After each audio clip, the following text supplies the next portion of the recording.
Este podcast pertenece a la red Podcast SN.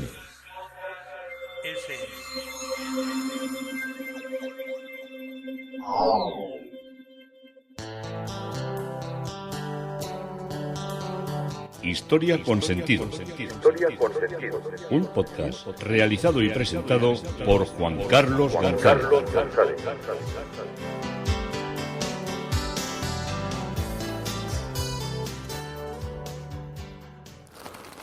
Un saludo a cuantas personas se acercan a través de las redes sociales, de Facebook, de Twitter, de mi página web Historia con Sentido. Yo soy Juan Carlos González y un día más encantado de acercaros una parte de la historia. Hoy el tema propuesto es Más que bodegas. Efectivamente volvemos a Gumiel-Izán, estamos viendo todo lo que es la magnífica iglesia con esa fachada comparada con la de Petra, que vamos a empezar a vislumbrar, vamos a empezar a enterarnos un poco de qué va la cosa, pero también estamos a la par siguiendo las aventuras de los submarinos alemanes en Canarias. Lo de los submarinos alemanes en Canarias no es una cuestión desconocida, pues lo han abordado diversos autores que han estudiado la presencia de buques y de submarinos alemanes e italianos durante los años de la Segunda Guerra Mundial, el hundimiento del U-167, del que os voy a hablar, cerca de Gran Canaria, la llegada de náufragos en el contexto de la Batalla del Atlántico, la guerra naval propiamente dicha en sus aguas y lo que eran las acciones de submarinos y burladores del bloqueo, acciones de submarinos y burladores de lo que era el bloqueo italianos, y también el abastecimiento de submarinos alemanes posiblemente en Jandía, en la península, en lo que son las playas de Jandía, esas playas interminables en la isla de Fuerteventura, y luego el abastecimiento real a la luz del día y descarado de las fuerzas alemanas desde el territorio español, incluidos los puertos de La Luz y de Santa Cruz de Tenerife, o sea, de La Luz, de Las Palmas de Gran Canarias y de Santa Cruz de Tenerife. Hay una serie de U's, de submarinos. Los submarinos es la U y luego el número que le puso la Kriegsmarine. Hay una serie de barcos que sí sabemos por dónde estuvieron y que están unidos a esta historia. Probablemente hay muchos más. Ya os digo que si uno se mete, bueno, yo no he sabido buscar todo lo que es un compendio de todas las operaciones militares, pero los alemanes tenían una especie de absoluta fijación por llevar un relato de la guerra. Entonces todos los submarinos mandaban al almirantazgo por radio, al almirantazgo de no sé si estaba en Berlín o estaba en Hamburgo, mandaban un reporter diario de dónde estaba el buque, o sea, como si fuera el cuaderno de bitácora, o sea, el cuaderno de lo que era el barco. Pues hoy hemos comido a tal hora, todavía si os metéis y seguís algunos barcos de los modernos, pues están viendo, pues hoy hemos cruzado a la altura de no sé qué, ha habido una incidencia de que el motor tenía una avería tal que se arregló, hubo que cambiar tal pieza, hemos comido patatas con zanahorias y pollo a la vinagreta y de postre un plátano. Pues, todo eso era lo que contaban. Y claro, contaban que se habían cruzado con barcos o no había pasado nada, que habían hecho tantas horas en superficie, tantas horas que les había visto en submarinos, se habían tenido que esconder. Pues todo eso es lo que narraban. Y el que narra que le estaban pasando cosas alrededor de Canarias era el submarino alemán U-167, que era un submarino tipo estos unos numerajos de tipo IXC-40 de la Kriegsmarine de la Alemania nazi, construido para el servicio durante la Segunda Guerra Mundial. Su quilla fue colocada, o sea, la estructura, el 12 de marzo de 1941 en el astillero de Bremen, que se dedicaba a construir submarinos. Fue votado el 5 de marzo de 1942 Como veis ahí, desde que se monta la quilla en el 41 en marzo hasta que está funcionando, ha pasado un año. Y fue dado de alta el 4 de julio en la capitanía de Kurt con el capitán Kurt Naubert al mando de ese submarino. El servicio del submarino que comenzó con un entrenamiento de la cuarta flotilla de submarinos, luego formó parte de la 10ª flotilla desde el 1 de diciembre del 42 y estuvo en 3 manadas de lobos, de las que ya os hablé en otros podcasts anteriores, y hundió un buque de 5.449 toneladas de registro bruto y dañó otro de 7.200. Y lo que nos interesa es que fue hundido cerca de Canarias el 6 de abril de 1943. Los submarinos de este tipo, como el que estamos describiendo, eran ligeramente más grandes que los que se habían construido anteriormente. Tenía un largo de 76 pies, pero de ellos lo que era el casco, lo que era habitable, eran escasos 58 metros, con una altura de 9,60. Imaginaros que sería como si fueran 3 pisos, 3 niveles, y lo que estaba, cuando el barco estaba, por así decirlo, en superficie, navegando sin estar sumergido, lo que llevaba debajo del agua siempre era por lo menos 4,67 metros. El barco estaba propulsado por 2 motores diésel cuando estaba en superficie, porque era por donde tenía una chimenea, por lo que echaba humo, y cuando se metía abajo cambiaba, se iba cargando unas baterías que hacía que funcionaran los motores eléctricos, que eran de la marca Siemens, que todavía nos recuerdan. Pero claro, todo esto hacía que cuando el submarino estaba en superficie podía navegar a 33 kilómetros por hora, pero cuando estaba sumergido no iba más de los 13 kilómetros por hora. Entonces sí que podía, cuando estaba sumergido con la batería, podía llegar a no volver a salir afuera en una distancia de unos 117 kilómetros. Y luego en superficie, si no se metía nunca, podía cruzarse el Atlántico tranquilamente, pero siempre tenía que viajar muy despacito, porque si el submarino cogía grandes velocidades se le acababa la nafta, se le acababa el diésel y tenía que repostar. Por eso había que llevar mucha sincronización para alimentar a todo lo que eran los submarinos y los barcos de suministro de los alemanes, porque si no tenían que volver necesariamente a puerto, en este caso a los puertos franceses. ¿Qué les pasaba? Que este problema no lo tenían ni los barcos ni los submarinos, que en menor número tenían los aliados, que estos sí podían en cualquier puerto de sus colonias podían ser suministrados. Este submarino, el U-167, estaba equipado con 6 tubos para lanzar torpedos, y el barco siempre tenía 22 torpedos dispuestos a ser lanzados. Tenía también un cañón, un cañón naval, y tenían como un armero, una caja con 180 proyectiles para bombardear pequeños barcos, bueno, pequeños o no tan pequeños. Incluso con el cañón de arriba podían hundir un barco. Y tenían también un cañón antiaéreo, estas ametralladoras tan típicas que vemos en las películas, y el barco tenía una dotación de 48 personas. Meter 48 personas ahí tenía que ser una cosa absolutamente agobiante.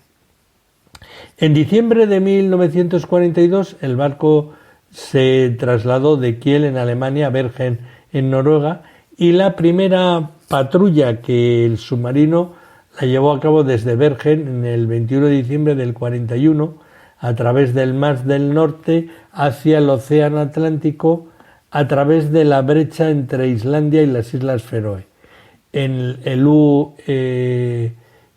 Según cuenta el cuaderno de a bordo, el U-167 perdió un hombre que se debió caer por la borda en medio del Atlántico en el 8 de enero de 1943, y en enero del 43, el día 16, llegó a Lorient, en lo que era la Francia ocupada, que era otro de los puertos donde se refugiaban los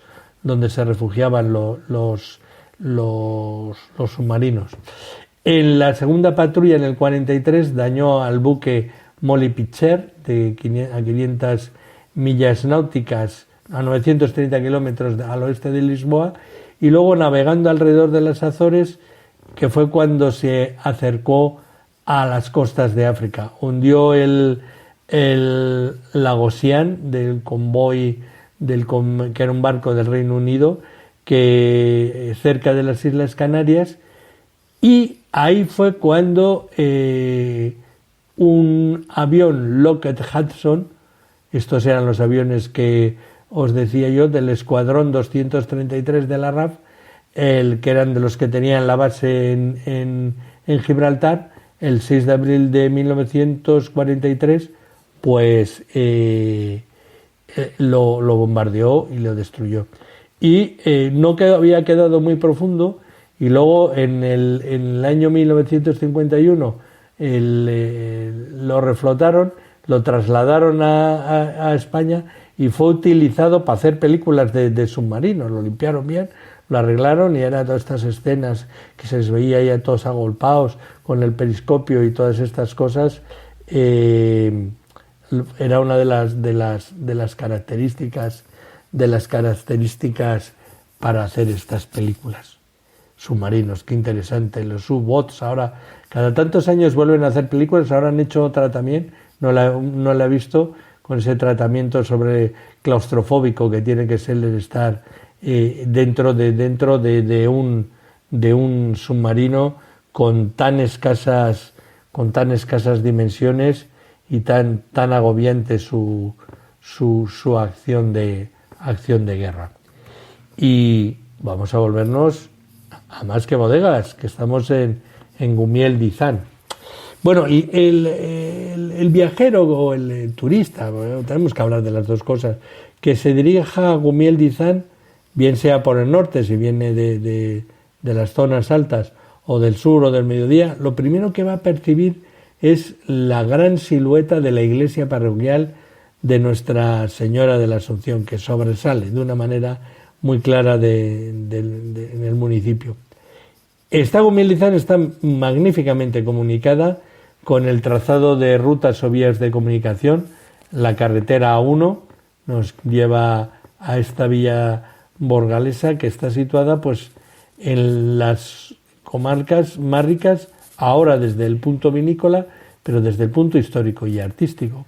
Y una red de carreteras provinciales pues nos van a unir con legendarias poblaciones de esa Castilla condal y medieval, de la zona de los dominicos, que también retoman a lo épico, lo monacal, lo imperial, constituyendo todo en sí una serie de itinerarios, todos ellos dignos de ser recorridos, estudiados y venerados. Por ejemplo, me estoy acordando ahora que ahí hay una ruta, un sendero de los molinos que están situados alrededor de Gumiel Dizan. Gumiel Dizan pertenece al partido judicial de Aranda de Duero, cuyos pueblos todos ostentan algún vestigio histórico-artístico. Este se levanta sobre un promontorio, lo que antiguamente le llamaban la Cuesta de la Iglesia, que en otros tiempos formaría parte de un recinto amurallado, del cual hablaré también, en cuyo interior existieron otras construcciones anteriores a las actuales. A finales del siglo XIV, principios del XV, adquiriría o tomaría lo que es la forma actual y casi definitiva, después de las corrientes modificaciones de la iglesia anterior, que era necesariamente de traza románica. La aparición de restos de unos fustes románicos en las últimas reparaciones confirmarían esta opinión de que está construida sobre con un trazado románico.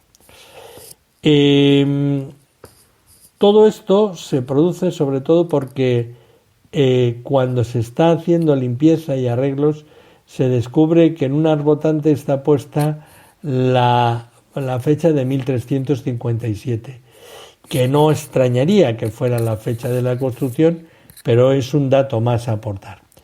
Otro dato que aportamos alrededor de esta fecha es que la cofradía de San Juan, erigida el 18 de diciembre de 1360 y que radicaba en la iglesia de San Juan, que está cerca de las Eras de San Miguel, en la otra parte del pueblo, en el año 1427 se juntan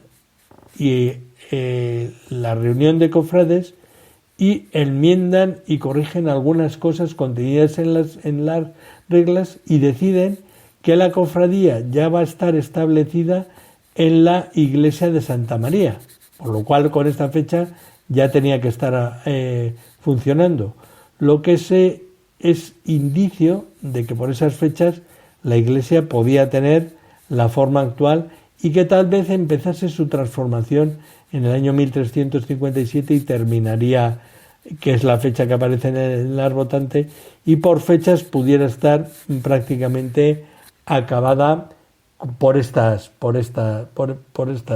fecha de 1427. La advocación de Santa María, y ya en el siglo XVI se pretendió elevarla a colegiata, pero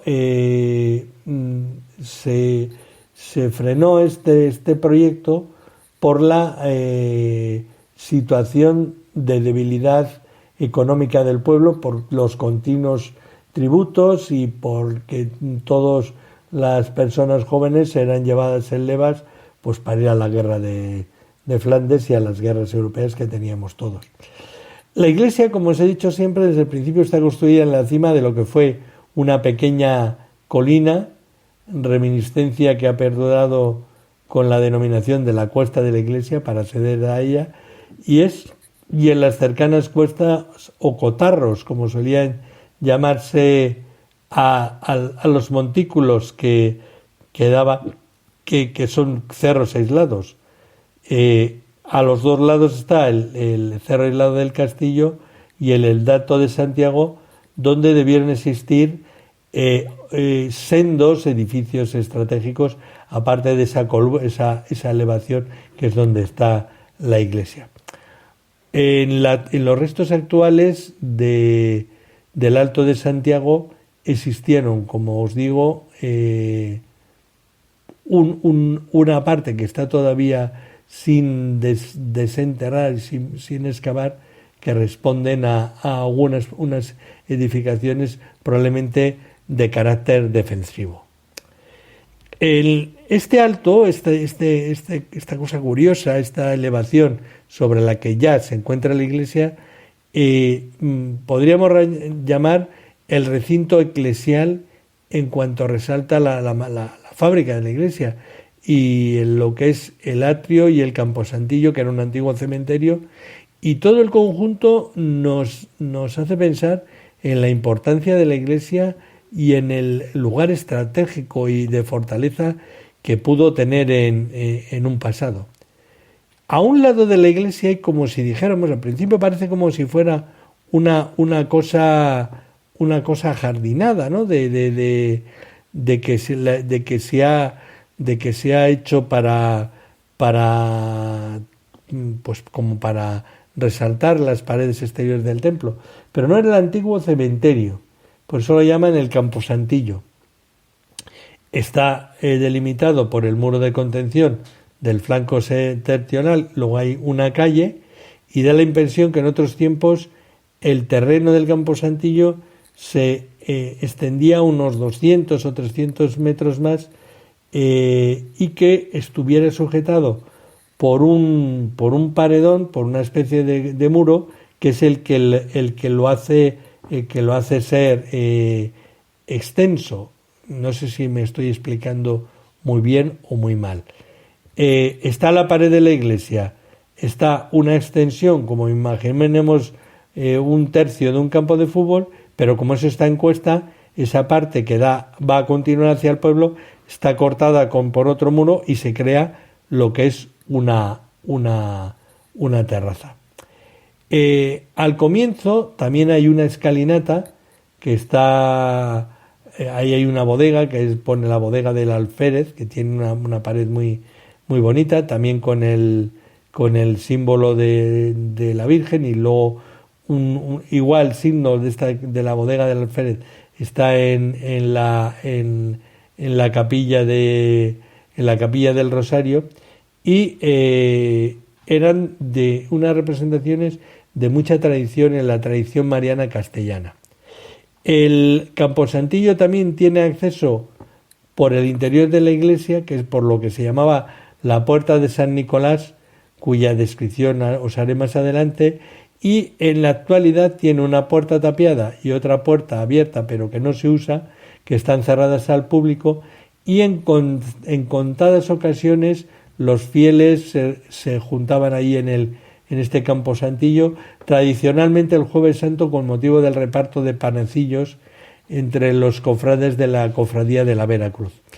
Y el camposantillo, como indica su nombre, fue el cementerio hasta mediados del siglo pasado, que salieron las nuevas leyes de regulación de enterramientos, y ya en agosto de 1813 recibía un despacho desde Burgos con orden de enterrar a los cadáveres fuera de la población.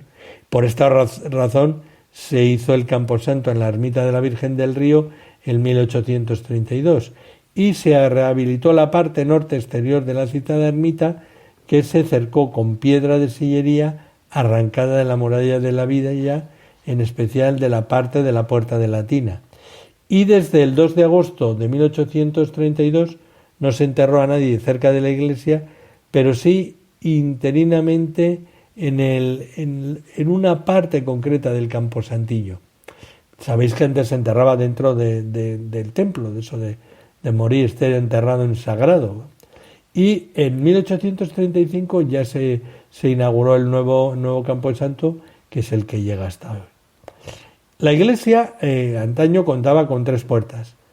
En el segundo tramo de la nave del Evangelio está la puerta de Santo Tomás, que se abría al denominado camposantillo, cementerio hasta mediados del siglo XIX, y a los pies estaba la puerta honda, tapiada en 1745, aunque todavía conserva la portada gótica de arquivoltas sin decoración escultórica, y la de la fachada sur, la puerta de Nuestra Señora de la Asunción, la principal, que como os he dicho es la admirada, que es de comienzos del siglo XVII. Esta imponente fachada principal se levantó siguiendo las trazas de Pedro Díez Palacios y en colaboración de Francisco de Ornedal, quedando culminada en el año 1627. Siguiendo con el relato del tema funerario, diremos que dentro del recinto de la iglesia se ostentan, particularmente en la nave de la epístola, varios arcos sepulcrales, algunos de ellos convertidos en confesionario. Conocemos el nombre de las familias de algunos de estos sepulcros: los Meléndez de Gumiel y los Gamarra. El sepulcro de los Meléndez de Gumiel se levantaba en la capilla de la Purísima. Era un túmulo renacentista de piedra de Ontoria y de jaspe de Espejón. El jaspe de Espejón es un mármol que sale en la provincia de Espejón, en la provincia de Soria. Y el 30 de diciembre de 1975 fue desmontado para dejar más holgada la capilla para el culto. Consiguientemente, los laterales del túmulo han sido utilizados para basas de 2 altarcitos que se han levantado en la capilla, y la tapa de jaspe, que estaba anteriormente invertida y que tiene los escudos ad hoc in situ. Bajo la tarima quedó la inscripción que corre a lo largo de la tapa, que dice: aquí están los muy nobles señores don Juan de Gumiel y doña Isabel Meléndez, su mujer. Estos fueron los padres de don Antonio Meléndez de Gumiel, deán del Burgo de Osma, en cuya catedral costeó y dirigió la construcción de la notable capilla del sepulcro de San Pedro de Osma, finalizada en 1541. El sepulcro de sus padres lo levantó en 1548 y la capilla de la Purísima pretendió adquirirla un hidalgo de la villa llamado don Francisco de Ordóñez y Ramírez. El escudo de los Meléndez de Gumiel se halla triplicado en la iglesia y la tapa tiene, además del escudo, el ave fénix y la calavera, 4 hexámetros latinos con el nombre de Propria Virtus Vera Noximias. En 2 basamentos de las columnas frontales de la capilla de San Pedro de Osma de la catedral existen 2 escudos de Antonio Meléndez de Gumiel idénticos a este, con la modalidad de incluir en la cabecera un águila imperial y los remates del sombrero y borlas episcopales, tal vez como reflejo de su dignidad eclesial. En 1516 confirmó el rey la hidalguía a Juan de Gumiel por sus buenos servicios, y miembros de la familia Meléndez de Gumiel fueron, entre otros, Fray Suero Meléndez de Gumiel, comendador de Benavente, don Luis Meléndez de Gumiel, casado con Catalina Gil, padres de don Nuño Meléndez de Gumiel, que fue el tesorero de los reyes don Felipe el Hermoso y doña Juana, y casado con Clara de la Pella. El otro sepulcro es el sepulcro de los Gamarra. Situado en la mitad de la nave de la epístola se encuentra el sepulcro de los Gamarra, incrustado en la pared en forma de arco y con calados góticos. En él se encuentra portiplicado el emblema de la Frol de Lis. Sus poseedores, los Gamarra, eran del vínculo mayorazgo que en la iglesia gomellana había fundado en el año 1695 el licenciado Juan Gómez, presbítero y vecino de Gumiel de Izán. En los años 40 servía de peana al Santo Cristo de la Salud, que posteriormente lo trasladaron a la capilla de la Purísima al erigirse el altar de la Virgen de Fátima, cuya devoción empezó a divulgarse por aquel entonces. Todos los sábados, después del rezo del rosario, se cantaba una salve delante de esta imagen de la Virgen. Actualmente se encuentra en este nicho sepulcro la imagen de la Virgen Inmaculada de estilo barroco del siglo XVII, procedente de la ermita de San Roque, que a su vez procedía de el monasterio de San Pedro de Gumiel en el altar citado. Desconocemos otros sepulcros o enterramientos dentro de la iglesia, pero en su pavimento aparecen grandes losas, indicio de sepulturas de personas distinguidas, por más que no conste inscripción alguna. Tenemos que pensar que era así.